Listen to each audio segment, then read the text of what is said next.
Good evening, y'all. Well, I just finished this. I worked on it for 2 days.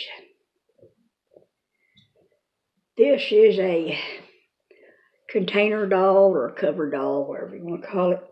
You open it. Well, I'll show you the outside of it. See,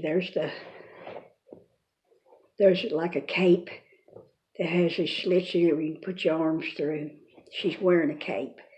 And see, I crocheted lace at the bottom. She's sitting on a jar, plastic jar. And see, there's how I arranged her hair. I didn't have a pattern, I just made it up. And see the way I did her nose, I just crocheted 3 double crochets in the same stitch and it made her nose.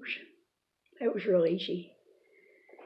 And then her hair, I braided 3 sections and left 2 sections just long, and then I messed around with it and coiled it around this way and that way until I got it styled to where I was okay with it, and you can see the glue. I used a hot glue to hold it in place, and you can sure see the glue. But anyway, I coiled it around, as you can see, and left one braid hanging in the front.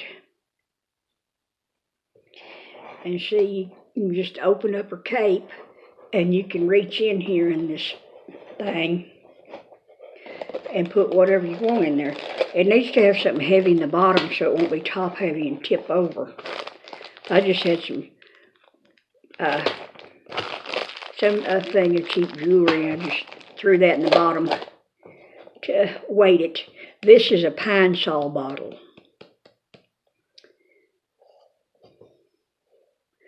But anyway,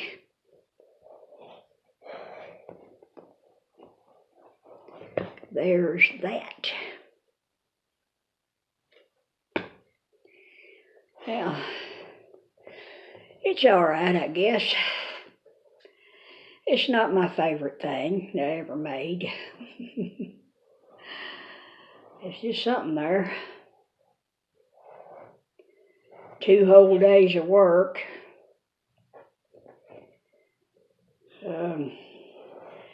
I'll put it away and save it.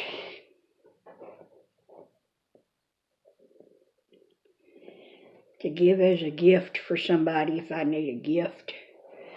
And I'll put something good inside of it for them. And I don't know if anybody would appreciate getting something like this for a gift or not, especially with all that glue showing in the hair. But it is what it is. It is what it is. See, there's the hair.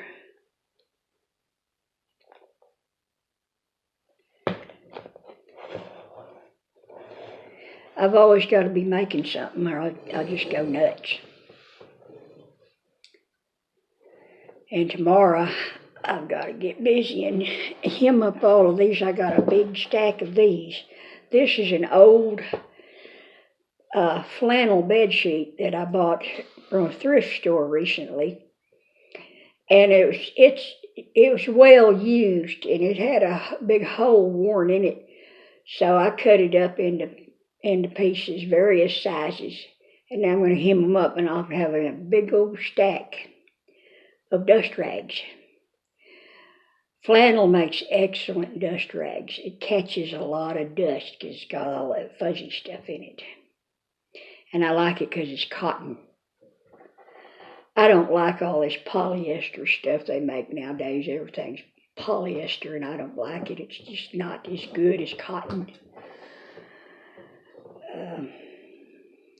Polyester sheets and polyester clothes and polyester cleaning rags. I mean, everything nowadays they make polyester.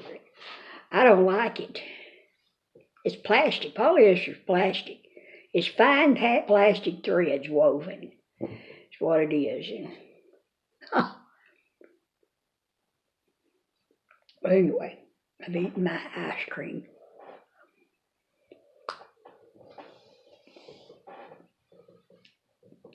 I eat too many sweets. And in the evenings before bedtime, and I've been slowly gaining more and more weight. But that's life. Well, what do y'all think about this? Tell me what you honestly think. It's not the greatest thing in the world. I've seen a lot prettier. It's kind of plain. But I don't know, I don't really want to add anything to it. I could, but I don't really want to. I usually don't add much in the way of embellishments to things I make. I'm kind of more of a plain Jane person. But what do y'all think about this? Let me know. And don't be afraid to hurt my feelings. I'm tough. I'm not a snowflake. The glue showing in her hair. Look at it. That glue. Looks like her hair's full of snot. Anyway,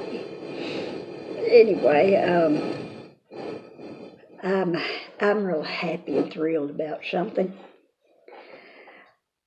I just happened to mention something to my husband today, and I said, well, wouldn't that be something if we was to take a road trip, go up to Tatum, New Mexico, and find that old stucco house that me and my family lived in back in the 1960s. And he grabbed his phone, and he had Googled how many miles is it from here to there, and it's only like 178 miles or something like that. And I'm like, wow, I don't know why I thought it would be a lot further. It ain't. So we're planning on making a road trip up there to Tatum, New Mexico in about 3 weeks, and I hope and I pray nothing comes up to prevent it. And I hope and I pray to God that God will help us to find that old house. It was a stucco house outside of town.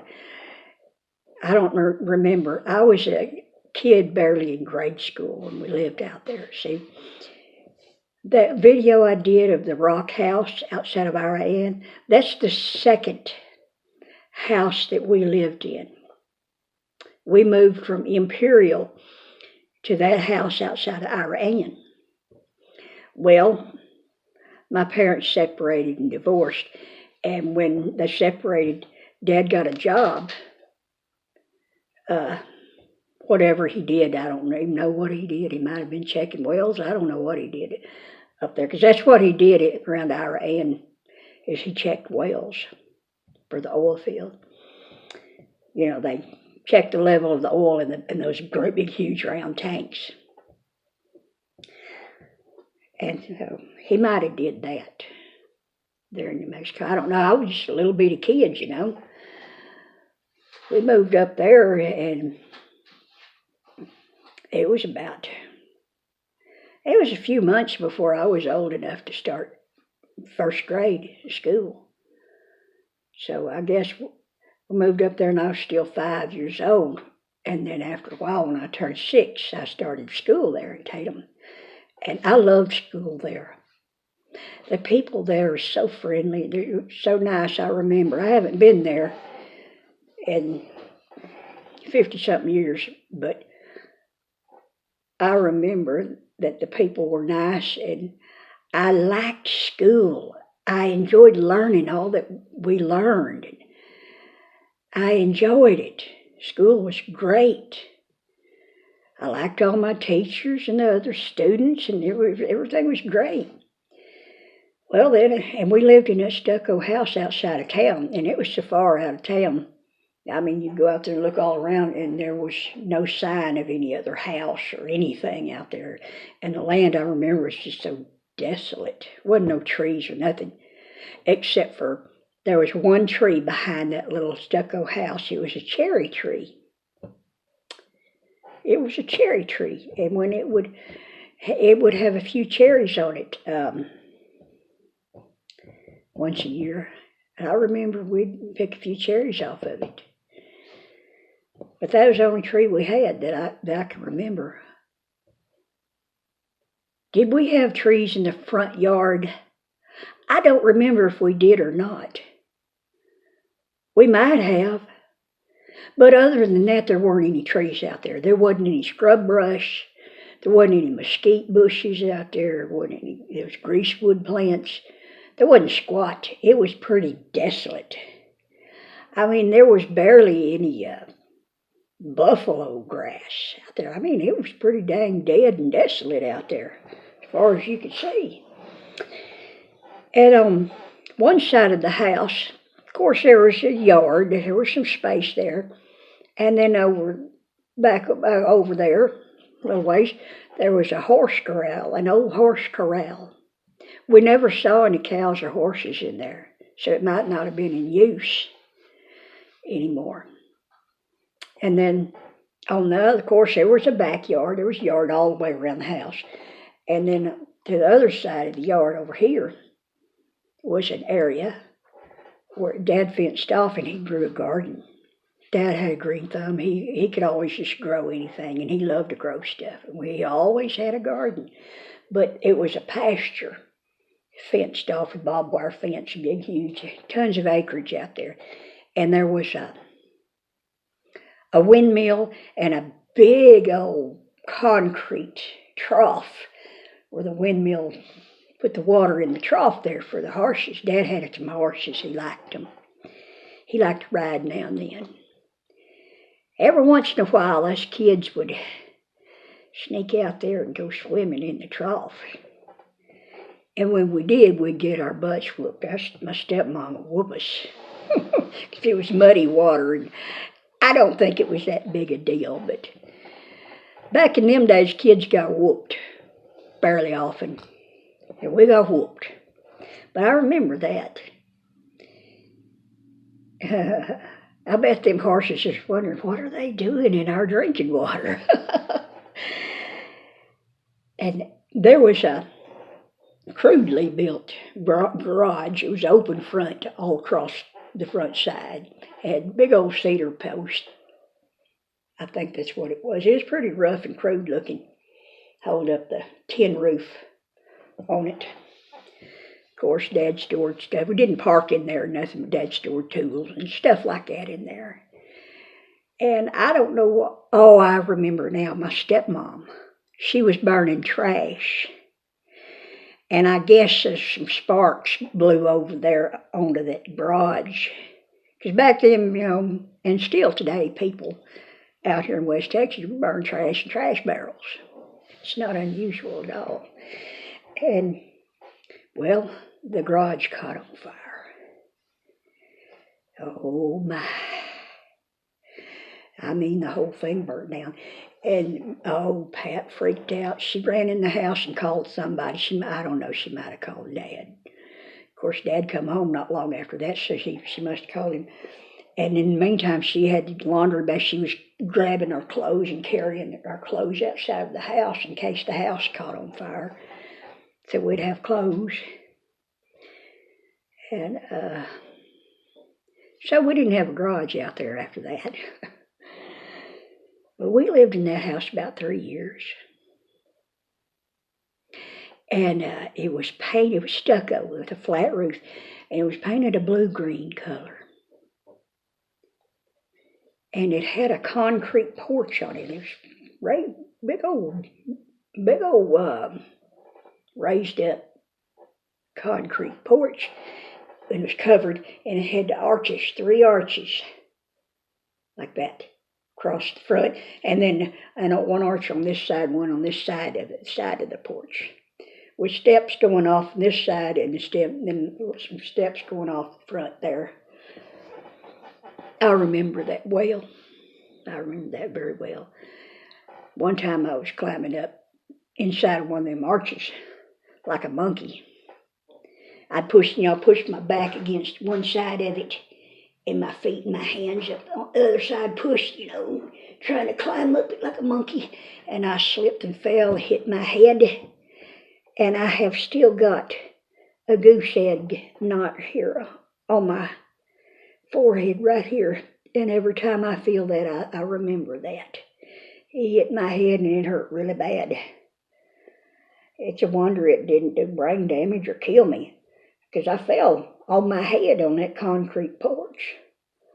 And I ran in the house and told Pat, I hit my head on the porch, I fell.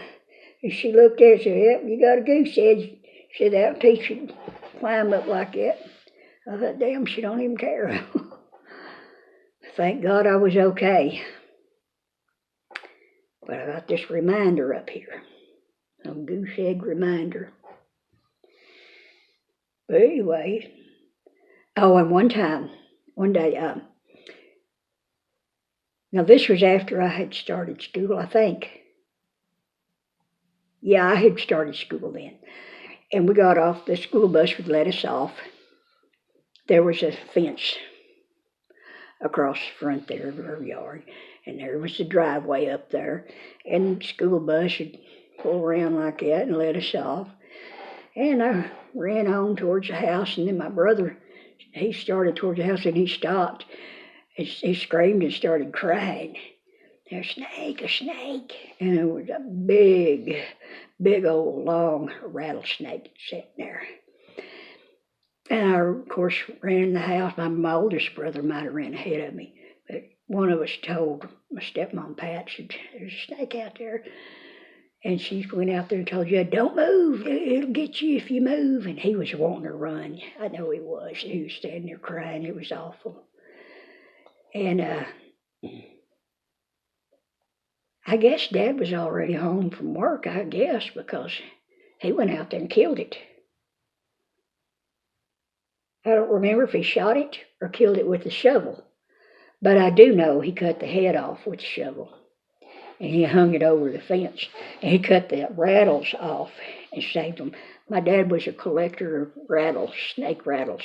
He killed a lot of rattlesnakes over the years here in West Texas and some in New Mexico, and he'd put them in little baby food jars. He had a bunch of them baby food jars full of snake rattles. He collected up over the years, and I don't know what's become of those since he passed away, because my little brother James tended to everything for Dad after Dad passed away, because I didn't live there. That's another story. But, yeah. And where that horse corral was, there's some of them cedar fence logs, big old long ones. And my brother Judd one day said, hey, let's make a teepee. So we stood them all up together, made a teepee with them logs. And then he said, hey, let's make a fire and make smoke signals like the Indians. So we got a bunch of grass and put in there, and I guess he snuck some matches from somewhere, I guess. He set that on fire. Of course, he caught that whole teepee on fire, of course. Oh, that was a fiasco. And I guess Dad got that put out with a garden hose. Didn't burn the place down, nothing, just that. Oh, Judd got a whooping, poor Judd. Oh, Dad whooped him so hard. When we got whoopings, we got whooped with leather belts. And we got it. But, that's just kids, We lived there about 3 years, or close to 3 years. And then Dad bought a brand newly built house on the edges of town, of Tatum there. So maybe it was 2 years we lived in that stucco house, because I remember we lived in that other house for a while. We went through a Christmas there. We had a Christmas there and all that. And a brand new house. And us and my stepmom was kids. And she had 2 kids of her own. a little toddler named KK, and a little boy who's older than her, a little older than her, George. So KK and George, me and Marshall and Judd, we went over there to look at the house before we moved anything in there. We was looking around in there. And I went in, the walls were freshly painted white, And I don't know why, I just always loved to climb like a monkey when I was a kid. I just had a thing about climbing like a monkey. I wasn't very good at it, but I just wanted to. I went in the bedroom, one of them closets, reached up there and grabbed a hold of that clothes hanger bar and started hanging on to that and walking my feet up the wall. The back of the wall there got dirty footprints all on the wall there. But Pat saw that. Oh, I got a whooping. Oh, I got a whooping for that.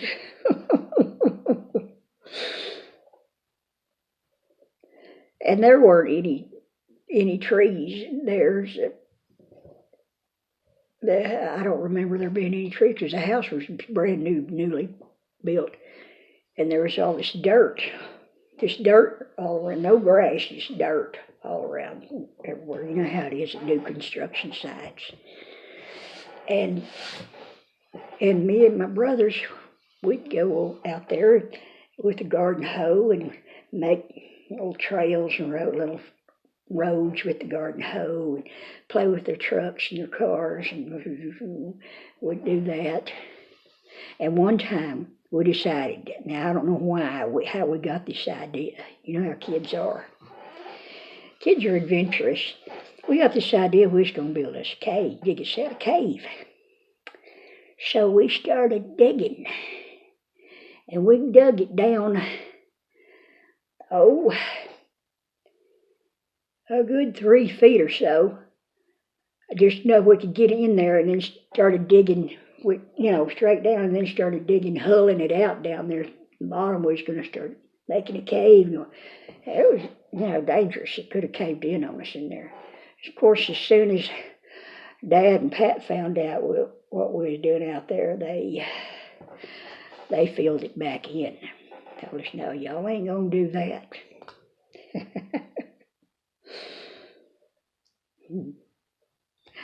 And I remember us having a Christmas there. And I was something else when I was a kid. I was something else. Oh, I couldn't wait to see what was under that tree. There were so many presents under that tree. Of course, there's 6 of us kids. That's why there were so many presents. And I was like, oh, what is all that stuff? I couldn't stand it. Till one night when everybody was in bed, I snuck in there and I started making rips in the presents so I could, enough to where I could see what the package was. Oh. And then I went to bed. They left them Christmas presents rips in the paper. Well, somehow Pat knew I did it. Oh, I got a whooping. I got in trouble for that.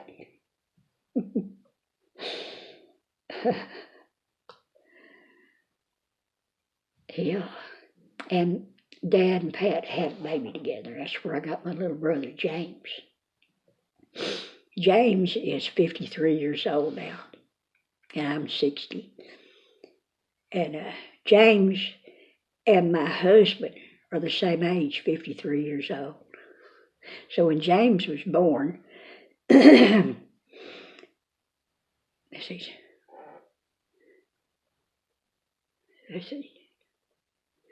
Well, sometime the same year, my husband was born in West Virginia. But ain't it something? It's very interesting how life goes, all the little things that happen, the things we do, the things we think about, and the lessons we learn, and the people we meet, and family members. And, Dad and Pat, they separated and divorced. And when that happened, Dad moved he wanted to work in Austin, Texas. So we moved to a small town north of Austin called Leander. Some of y'all might know where that is. I hated it from day one. I did not like Central Texas. The people weren't as friendly. Everybody had some kind of an attitude. And I learned as years went by what that attitude was a redneck attitude.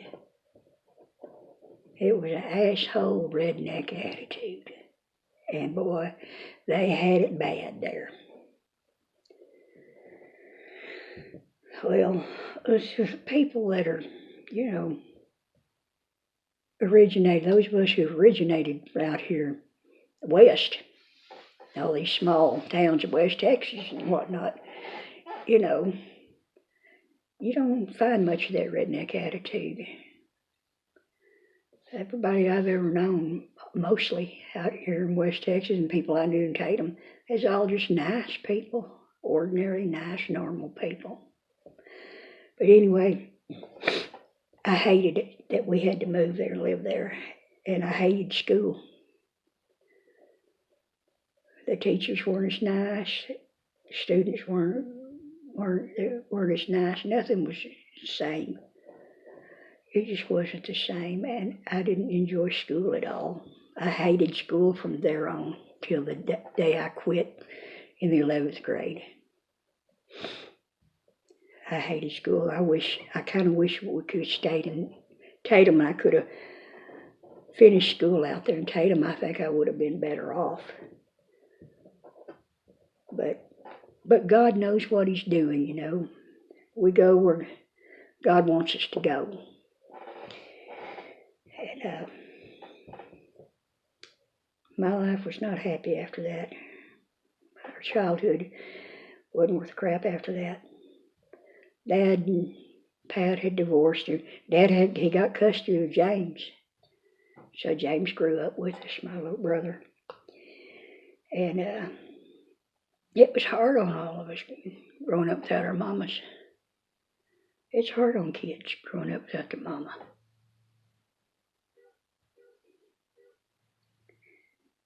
I'm glad we had our dad, though. I mean, it was hard for Dad to work, make a living, and worry about taking care of all of us kids.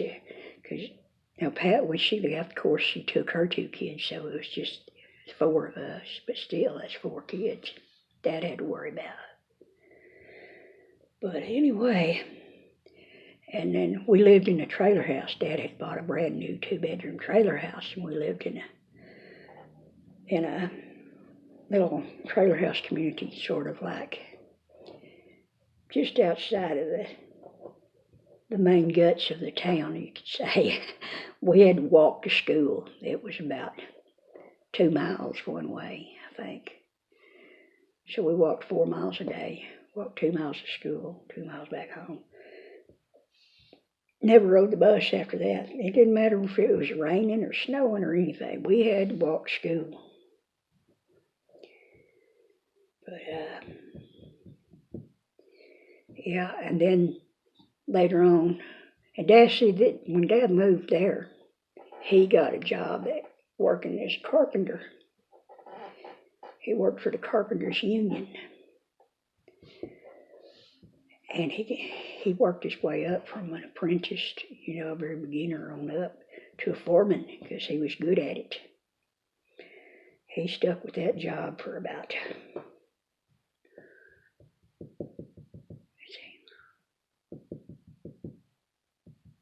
oh gosh, how long did he stick with that job? He worked for that place for over 20 years, I think.